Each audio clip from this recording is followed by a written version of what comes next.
Встреча со Стивеном Уиткофом и Джаредом Кушнером в Кремле началась ближе к ужину. Перед этим Владимир Путин выступил с рядом заявлений, которые, с одной стороны, развивали его позицию по мирному плану, а с другой задавали красные рамки для переговоров. Президент подчеркнул, что Россия не примет поправки европейцев и в принципе готова к усилению эскалации с Евросоюзом, которые мешают усилиям США.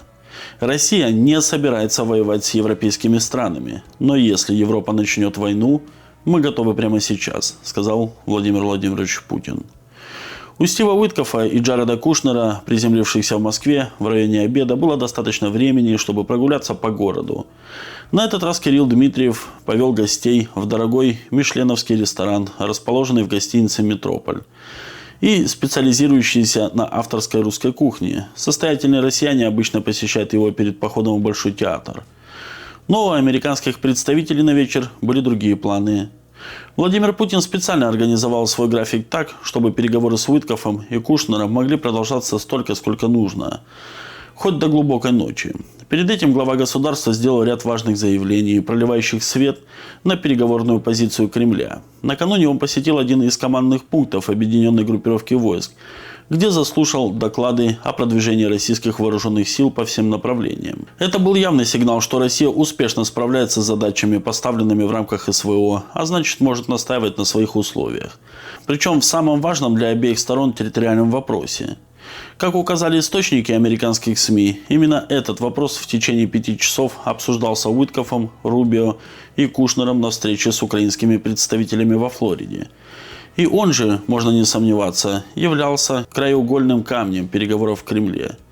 Сам Владимир Путин условия России переговорил достаточно четко. Боевые действия прекратятся, когда войска Украины уйдут с занимаемых ими территорий. Не уйдут – добьемся вооруженным путем, заявил он в прошлый четверг в Бишкеке. Вместе с тем президент дал понять, что не будет требовать от Украины признания новых границ. Все равно Зеленский нелегитимен. А ратификация территориальных уступок через референдум и Конституционный суд слишком сложна. Нам нужно, чтобы решения на международном уровне были признаны основными международными игроками, заявил он. Такое признание, по словам Путина, позволит считать любые попытки Киева вернуть утраченные территории нападением на Россию со всеми вытекающими ответными мерами. Без международного признания новых границ Российской Федерации действия Киева могут восприниматься как попытка вернуть законно принадлежащую Украине территорию. Это разные вещи, подчеркнул Владимир Путин. В этой формуле мира до переговоров с Уиткофом не были озвучены только две ключевые составляющие. Первое. Где именно, по мнению Кремля, должна пройти новая международно признанная граница Российской Федерации? Иными словами, идет речь только о Крыме и Донбассе или также о Запорожской и Херсонской областях? В их административных границах или по линии соприкосновения? И вторая. Каким образом должно быть обеспечено международное признание новых территориальных реалий? Владимир Путин не уточнил, кого причисляют к основным международным игрокам. Но очевидно, что как минимум в их число входят США. И какой документ хочет от них получить. Теоретически такие вещи могут быть оформлены резолюциями Совбеза ООН. Но поддержку и даже нейтралитет Франции и Великобритании в настоящий момент можно представить себе с большим трудом. В плане Трампа говорится, что Крым, Донецкая, Луганская, Запорожская и Херсонская области должны быть признаны российскими де-факто, то есть неофициально и без, следовательно, юридических последствий в будущем.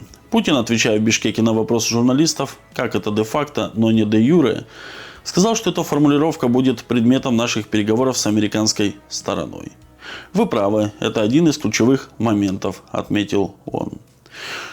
Ну что ж, переговоры-то были окончены и, судя по всему, ни к чему не пришли. Насколько нам известно, что переговорные позиции решили оставить, ну скажем так, в небольшом секрете о том, о чем конкретно говорили наша делегация и плюс Владимир Путин с американской делегацией. Ну, как, собственно, я и говорил, что пока упирается Киев и красные линии наши неизменны, я думаю, что никакого мира не будет.